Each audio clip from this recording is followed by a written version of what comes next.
боль в пояснице. То есть причины боли в пояснице относительно вообще многих сфер медицины, многих сфер мануальной работы, многих сфер психоэмоциональных, целительских, шаманских, вообще любых абсолютно. Вот, то есть буду разбирать, попробую согласовать все эти темы, немножко интегрированно со всеми этими темами поработать и объяснить, почему может происходить боль в пояснице, в поясничной области, в крестце, почему болит спина, почему болит утром, почему болит вечером, почему болит, когда стою, почему болит, когда хожу, почему болит, когда лежу на правом боку, на левом боку и так далее. Причин очень много, и каждая из болей имеет свою какую-то специфику. Эти специфики, они вот так вот проявляются у каждого очень индивидуально, абсолютно по-разному. Вот. Давайте начнем по порядку. Как обычно, со всех сфер здоровья надо будет сразу зайти и посмотреть, как на поясницу влияют те или иные сферы здоровья. В первую очередь это структурное здоровье, во-вторых, это эмоциональное здоровье, биохимическое здоровье, в-третьих, и энергоздоровье. То есть какие из этих сфер все могут влиять так или иначе на боль в пояснице. Так вот, в принципе, разбирая именно боль поясничную, начнем со структурных моментов. Очень много я говорил, показывал, рассказывал о том, каким образом вообще все это происходит.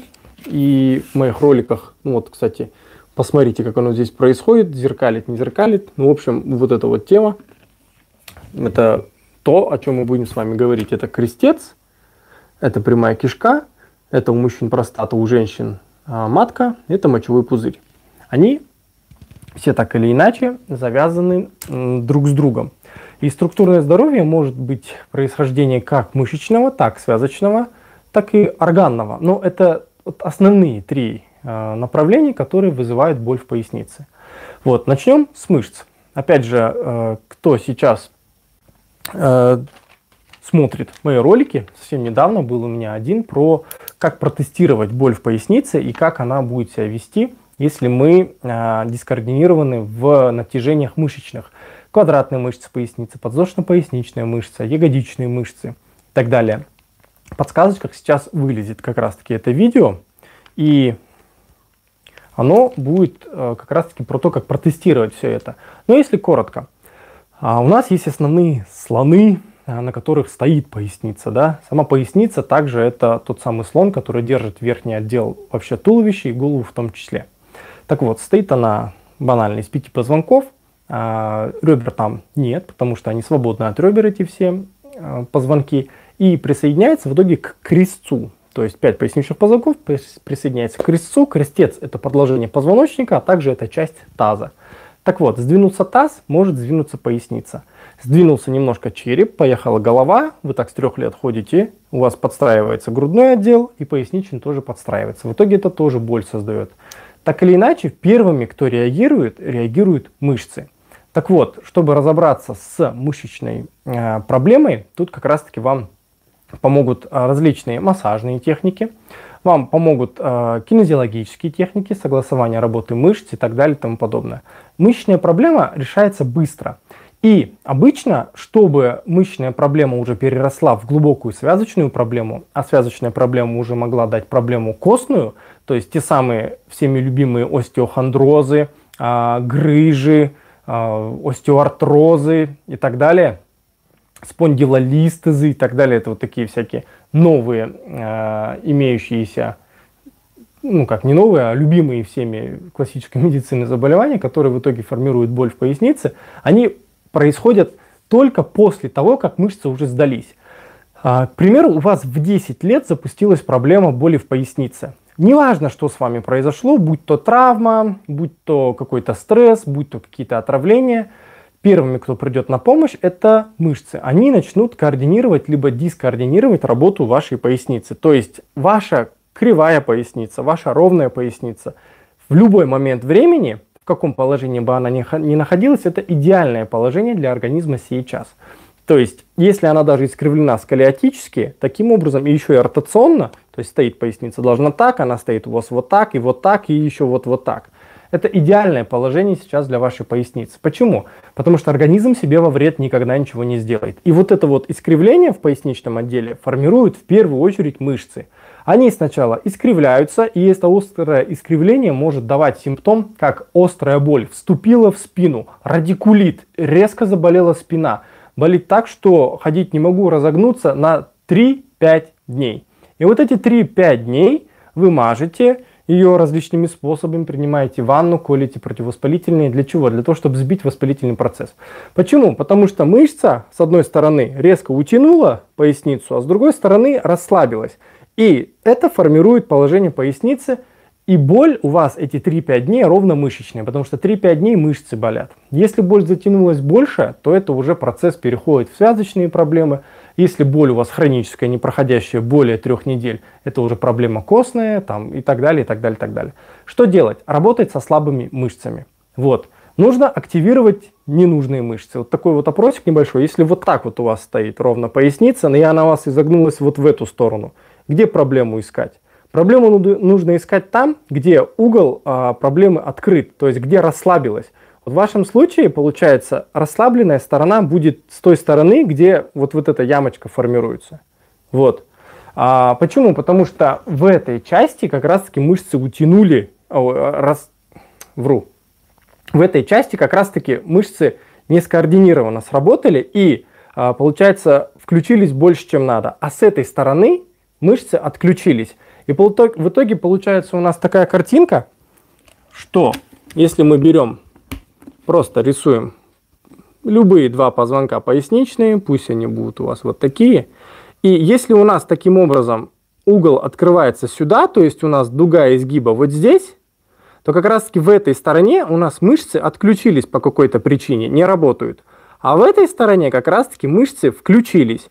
И получается вот здесь у нас вот формируется спазм, вот будет болеть вот здесь, если, допустим, это право-лево, то будет болеть как раз-таки с той стороны, где утяга, то есть вот сюда. Допустим, вот это вот у меня право, и болеть будет справа поясница. И все будут лечить правую сторону. А на самом деле лечить-то надо левую сторону, как раз-таки там, где не работает, и вот это вот не работает, надо починить. И как только мы, где это не работает, починим, с этой стороны спазм автоматически снимется. Почему? Потому что это работа агонистов-антагонистов. То есть мышечная проблема очень хорошо и очень надолго лечится от слабости.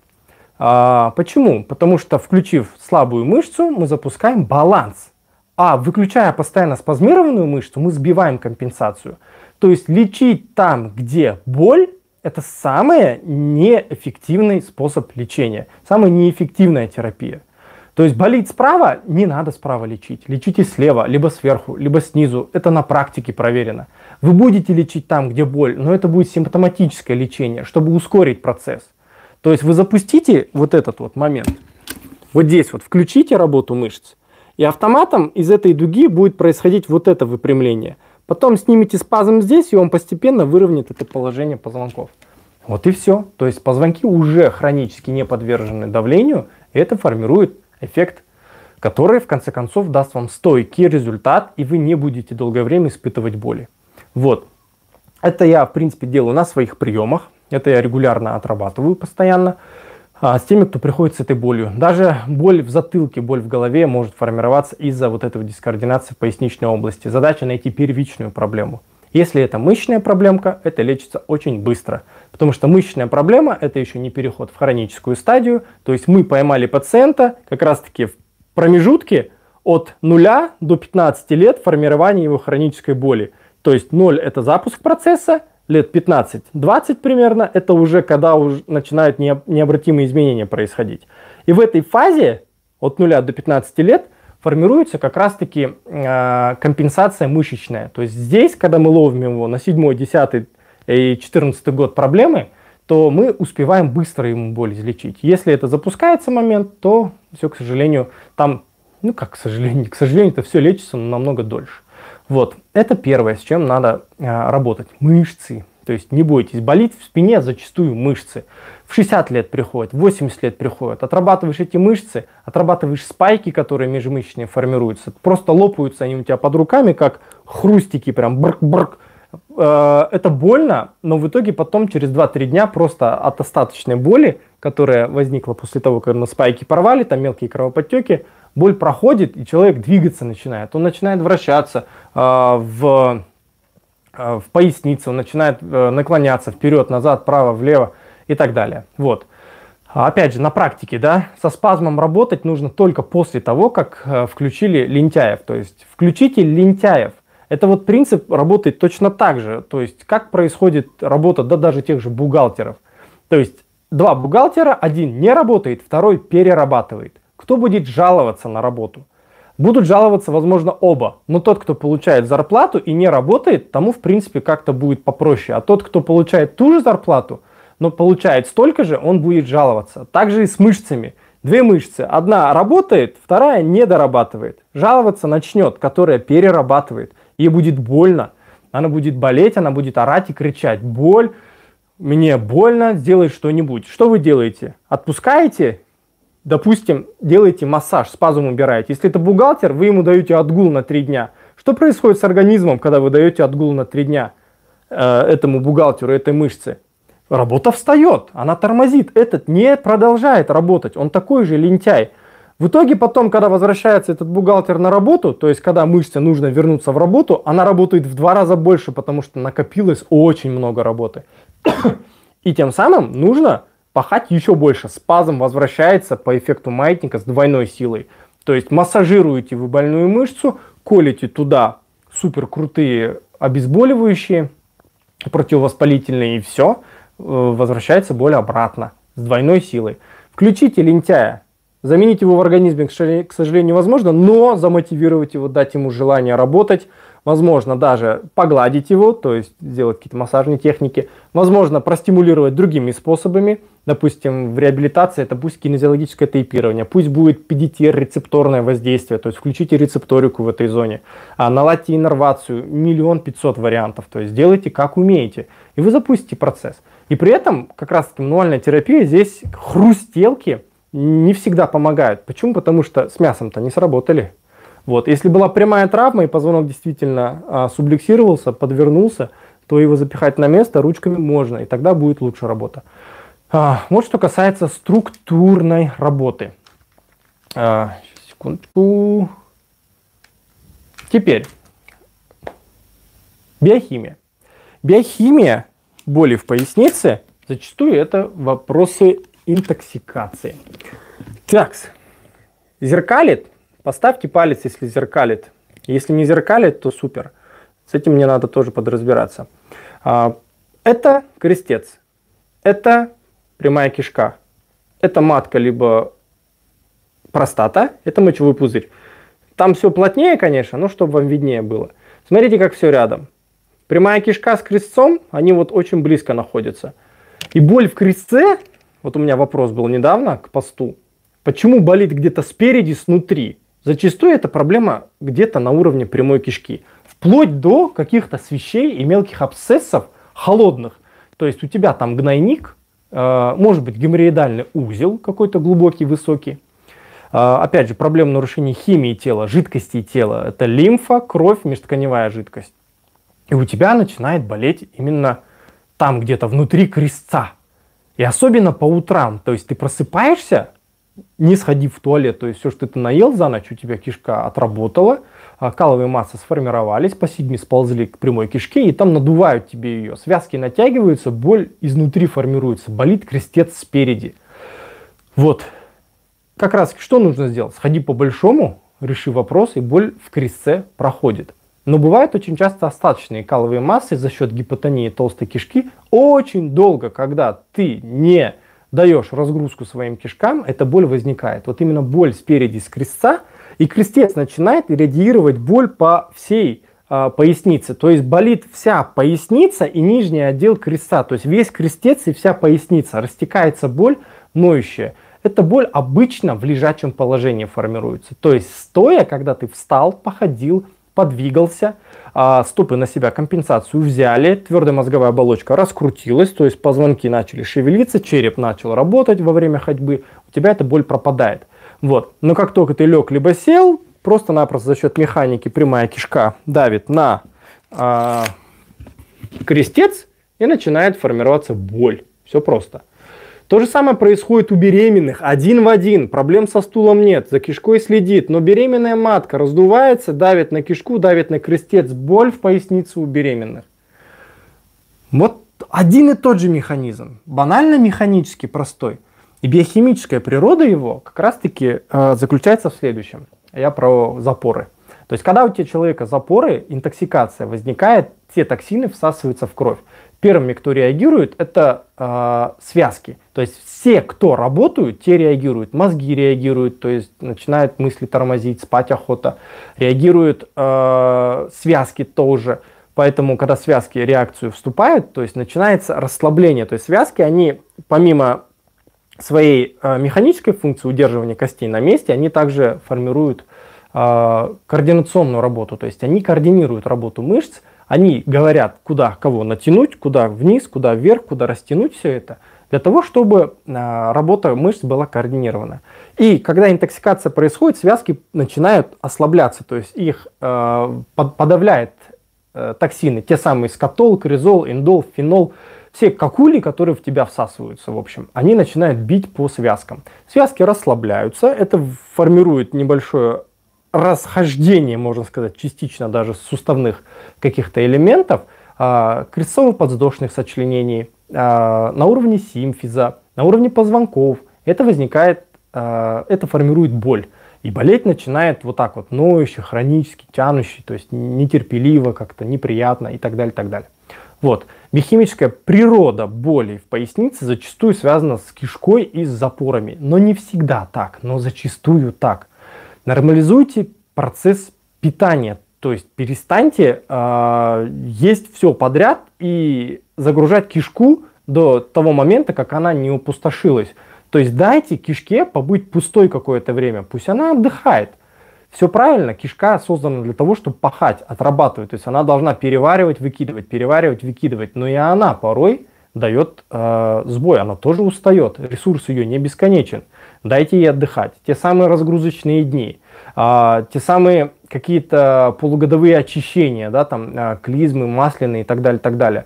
Либо просто в своем ежедневном рационе задайте такой режим, чтобы не болела у вас кишка, чтобы ежедневное было опорожнение полное, без остаточных каловых масс. Поэтому я рекомендую, честно, здесь к аюрведе прийти. То есть найдите свой тип доши, определите свою конституцию тела и задайте свой режим питания. Потому что кому-то действительно каждые 3 часа надо кушать, а кому-то только 2 раза в день надо есть, кому-то каждые 6 часов надо есть, а кому-то голодать раз в неделю, кому-то раз в 2 недели, кому-то раз в месяц. Это все можете как раз таки там обнаружить. Вот. Еще раз, определение типа доши по аюрведе находите и ищите информацию, в каком режиме вам питаться. Биохимически тут достаточно просто, но в то же время в практике, как выясняется, редко исполнимо. То есть процесс питания наладить тяжелее всего всем. Вот. Так что продолжаем дальше. Эмоциональная природа болючек в спине. Именно в поясничной области. Эмоциональная природа боли в пояснице различна от различных моментов касательно психосоматических проявлений до различных моментов уже каких-то стрессовых ситуаций в твоей жизни. Первое, что нужно сделать, это разобраться вообще в пояснице, то есть что это за регион. Вообще, по разным источникам, это регион ответственности. И почему-то очень многие говорят, что это денежная какая-то зона, то есть поясница, если ты испытываешь постоянно какую-то нехватку денег, нужду в деньгах, и это у тебя в мыслях формирует, болеть начинает поясница. Вообще поясница в итоге это тот же, получается, участок тела, на котором держится почти все туловище. То есть это достаточно плотный такой тяж. То есть действительно выясняется так, что многие как раз таки молодые люди, либо старшего возраста, которые не испытывают, то есть испытывают большую ответственность перед какими-либо людьми, даже возьмем так. То есть молодой человек, который занял высокую должность, у него вдруг неожиданно начинает болеть поясница. Либо семьянин, либо, семьянин, а вот про мужчин сейчас говорю, да, потом на женщин перейду, либо семьянин, который вдруг получилось так, что его супруга забеременела, и он начинает испытывать нужду, потому что боится, что не додаст что-то в эту семью. То есть тут вопрос даже больше не денежный, а ответственности. Вот когда возникает вопрос ответственности и какой-либо самореализации, то есть недостаточной, возникает момент формирования боли в пояснице. Вообще, если ассоциированно так работать, то в принципе крестец, он ассоциирован затылочной кости. То есть тот самый крестец, то есть вот он, да, вот этот вот костяшка крестовая, это конец позвоночника, и затылок, они ассоциированы. То есть связки и все фасциальные слои затылка, если даже ты ударился затылком, зачастую начинает болеть поясница. Либо очень часто бывает, падают на попу, на копчик, как говорят, на коньках катался, шлепнулся, начинает болеть затылок. Вот. А шея, нижний отдел, он ассоциирован к поясничному отделу. Соответственно, бывает так, что проблема с шеей, у тебя начинает болеть поясница как компенсатор. И это все нужно как раз таки выверять, смотреть, использовать. Один из вариантов — это аффирмативные техники. Кому интересно, напишите в комментариях, я вам эти аффирмации отправлю. Можете сразу сейчас писать чат, либо кому нужно, единственная ссылка сейчас в описании, вы можете провалиться в описании, посмотреть, это на донаты. Вы можете просто поддержать меня, просто я чтобы понимал, что я действительно все делаю правильно, все делаю хорошо. Вот, и у меня в личном сообщении все это всплывет, и я вам отправлю эти аффирмативные вещи. Буквально там 1-2 аффирмации, которые нужно проговаривать, чтобы просто перепрограммировать свою голову. Это один из вариантов. Также эмоционалка, да, психосоматика, также заболевание в пояснице, вот, она может сформироваться из побочных каких-то эффектов общих дискоординаций работы в теле человека. То есть как это может проявиться? Это может проявиться любыми способами в плане других проблем с эмоциями. Допустим, есть эмоция страх, которая очень часто садится в проекцию почек.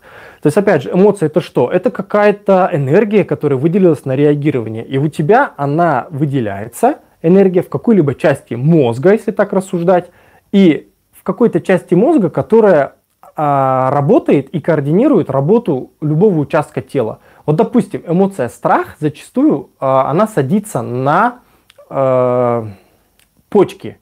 И, допустим, ты испытал страх. Вообще, что такое страх? Страх — это эмоция, которая продуктивная, она иньская, если честно. То есть это эмоция на продукцию, то есть страх тебя подстегивает что-то делать. Страх всегда дает тебе работу какую-либо.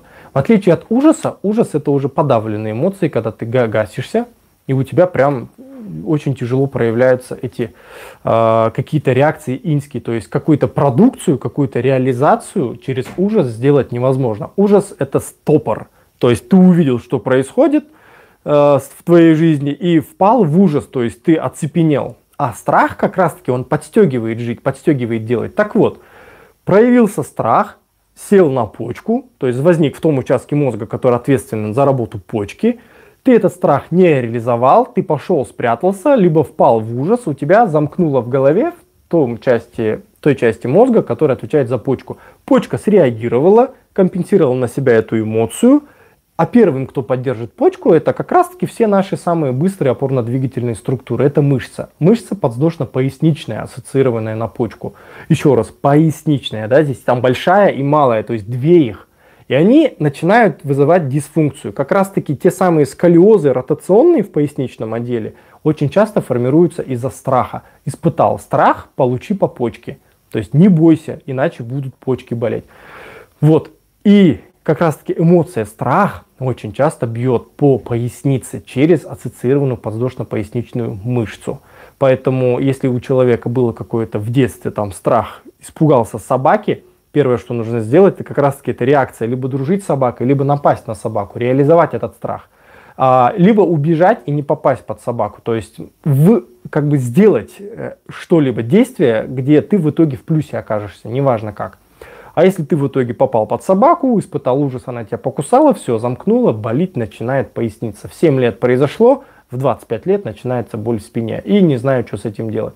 На практике приходится разматывать эти эмоции. Поэтому эмоция страха одна из чистейших, которая бьет по пояснице. Вот что касательно эмоционалки. Опять же, это далеко не все. То есть дня не хватит рассказывать, какие бывают в практике случаи, у кого почему спина заболела, у кого-то из-за вообще травмы мизинца. Вот ударился он об тумбочку своим любимым мизинцем, вот, и заболела поясница. То есть это была последняя капля дисфункции, которая в конце концов вылезла через эту связь. Каким образом? Вот задача как раз-таки раскопать все это. Поэтому запомните еще раз, эмоционалка, да, это самореализация, очень часто завязана на ответственности, либо страх. Далее, что касается вопросов к энергии. Энергия. Энергия в пояснице. Небольшую затравочку на следующий эфир сделаю. Очень часто встречаются проблемы с энергией в пояснице касательно энергопаразитирования. Это раз. Второе. Дисфункция эфирного тела 2. Та самая комбинация. Одна из аур, да, наших — это эфирное тело. И другие слои также. Давайте пока только эти две вещи примерно расскажу, а потом уже какой-то эфир про энергопаразитов прям отдельно сделаю. Шаманскую шапку одену, буду вам бабайками пугать. Вот. Энергопаразиты. То есть это такие энергоструктуры. Обычно они ощущаются органом зрения, они не видны. Почему, да, вот борьба, так скажем, людей верующих и научных до сих пор происходит, потому что научные люди, они все испытывают через обычные органы чувств, то есть это нос, рот, глаза, уши, осязание. То есть они так мир познают. А уже кто устал, так скажем, и надоело ему через эти органы чувств мир познавать, тот уходит на уровень энергии и начинает ощущать. Там уже и развивается интуиция, опыт жизненный и так далее. Так вот, энергия — это ощущаемая штука, то есть органами чувств ее тяжело увидеть, потому что не приспособлены они для этого. И энергопаразиты, это как мусорщики, знаете, это как вот голуби на мусорке, либо даже их можно назвать вот бездомные люди, которые на мусорке обитают. Опять же, если в твоих энергиях появилась мусорка, а мусорка — это что такое? Отходы, которые не съелись. Вот в мусорку мы что выкидываем? Недоеденные объедки, осыпавшиеся стенки, там, мусор, любой мусор. Вот вообще любая энергия, она должна полностью реализоваться. Вот она выделяется для того, чтобы реализовываться. А иногда происходит так, что энергии человек не реализовывает, энергии эмоций не реализовывает, энергии мыслей не реализовывает, энергии кармические не реализовывает, то есть свой жизненный путь не реализует, не показывает вообще. Ему никто, куда ему надо двигаться. Вот ему надо печь свои пирожки с капустой, а не с картошкой, а он начинает печь торты. И не получается, и не получается, и не получается. Почему? Потому что ему надо печь, он близко, но надо печь пирожки. И ему надо говорить об этом, чтобы он вышел на этот путь. И эта подсказка формирует его кармическую энергию. Дальше, энергия интуитивная — это энергия ощущений, родовая энергия, то есть, по сути, почему преемственность как раз-таки поколений, почему родовые вещи от отца к сыну, вот эти вот от бабки к дочке, все должны передаваться, потому что родовая энергия тут реализуется. Зачастую мы в род какой-то определенно входим ровно для того, чтобы вести дальше, продолжать эти идеи, накапливать энергию, реализовывать родовую энергию, и от этого интуиция работает. Те самые хроники Акаши, та самая ноосфера, назовите ее как угодно. То есть это родовая энергия, хроники Акаши, ноосфера — это все интеллектуальная оболочка Земли, которая в принципе имеет общий опыт жизненной Земли. То есть туда можно просто подключиться и качать энергию. Когда у тебя не реализуется это, ты тоже получаешь дефицит энергии. И самая верхняя энергооболочка, это называется атман, либо божественная, когда нету в принципе вообще понимания единства существа, что все мы одно и то же, тоже бьется по энергии. Короче, мусор в энергиях надо разгребать. Кто приходит его разгребать? Энергопаразиты. Пожалуйста, получи себе бабаек. Они зачастую так присасываются туда, как те самые бомжи с Рублевки, да, которых оттуда не вытравишь. И как их вытравить оттуда? Почистить мусорку. Вы просто убираете субстрат, которым кормятся эти энергопаразиты. Очень часто это вредные привычки, ну и нереализованные энергии. То есть реализуйте свои эмоции. Захотелось на улице сказать, что о, какая крутая машина, порадуйся искренне, подойди к хозяину, скажи: у тебя очень крутая машина, без задних мыслей, просто порадуйся за него. Кайф, все, пол мусорки уже нету. Энергия мыслей, что подумал, то реализовал. Надо дух свой формировать, реализуй. Подумал, что надо сегодня утром встать, взял и проснулся утром, реализовал. Подумал, что лучше бы поехать мне по левой дороге, чем по правой. Езжай по левой. Реализовал. Все просто. Все вообще очень просто. Все, мусорка разгребается. Кармический путь. Делай то, что любишь. Все. Других вообще слов нету. Делай то, что любишь, и все тебя выведет куда надо. Энергия рода, тут момент интуиции. То есть тут надо просто ощущать, реально чуйку свою слушать. Если ты чуйку свою слушаешь, высокие энергии будут тебя поддерживать. Все просто. Энергия проблема, она бьет в итоге верхние слои по нижним. И наше эфирное тело – это карта тела. Когда карта тела ломается, то у нас начинается везде бардак. Вот, наверное, видели, да, фотографии ауры, когда здесь выпячивание, тут какие-то неровности, дыры в ауре, как они говорят, кто фотографирует ее. Вот эти дыры можно штопать, все просто. Дайте ей ресурс. И когда, допустим, у вас в поясничной области имеется какая-то энергодыра, и эта энергодыра требует какой-либо коррекции, вот, вам просто нужно сделать любую энергопрактику. Энергопрактика в реальной жизни – это простые вещи. Это природа, во-первых, это стихии, это близкие люди по душе, которые тебе реально помогают по жизни, помогают встать на тот путь. Не просто тебя погладят и говорят, что все правильно, спи дальше, кушай дальше, можешь в туалет не ходить, пей, кури, молодец. То есть это не те энергии. То есть это первое. Второе – это медитация. Медитация – штука классная. Медитация – это избавиться от лишних мыслей, подумать о том, куда мне надо вообще жить, зачем я здесь. Кто я и что мне нужно. Ответьте всего на 2 вопроса, да, своих. Кто я такой и зачем все это надо. И потом на практике это реализуйте. То есть ответьте на вопрос, кто я такой, и все просто. Все, вы на жизненный путь встали куда надо. Тем самым энергия, вот эта аура, вы ее выравниваете медитативными техниками, местами силы, неважно, любыми техниками. И все у вас начинает выравниваться. Тем самым вы подровняете свой энергослой не специфически везде. Прицельно в поясницу работают в основном энергии практик типа рейки, которые работают руками. Различные дородные люди, вроде целителей и так далее, потому что они тебе, вот боль поясницы, они тебе придут и энергию будут биотоками в поясницу лечить, то есть локально. А по-хорошему нужно все лечить. Когда ты всю энергию подправишь, не будет источника спуститься к тебе в поясничную боль. Поэтому, когда работаете с энергией, работайте по всему телу. Даже вы, если обращаетесь к каким-либо людям, которые читают там на огне, отливают вас воском, очень много техник вот таких вот энергетических, делайте или просите так, чтобы вас полностью чистили, да, энергетически работали по всем слоям. Потому что если вы будете только локально что-то, поясничку там лечить, вы темнушник, то есть вы будете намеренно это делать для того, чтобы пациент к вам вернулся. Исцеляйте его полностью, насколько у вас времени хватает, насколько ресурса есть. Вот. Давайте домашние задания, пусть люди будут ответственны за свое здоровье. Вот. И вы, соответственно, если вы пациент, будьте ответственны за свое здоровье. Вас просят, вы делаете. Если вы верите человеку, верьте ему до конца. 350 врачей обходить не надо, перепроверять первого специалиста. Вот. Далее. Насчет энергии, вот эти вот основные моменты. Вот в основном как раз таки я в народ даю медитативные практики. Сейчас вот в подсказочках вылезет плейлист на медитации. Пройдите, какая вам по душе, сразу же. Просто из этих выбирайте, закройте глаза и пальцем ткните, куда вам попадет. Тут же вы отработаете интуитивный слой, тут же отработаете вообще желание, нужно ли мне эти медитации делать или нет. Возможно, делать их не нужно. И тем самым энергии вы свои подправите. Теперь давайте легкая резюмешка.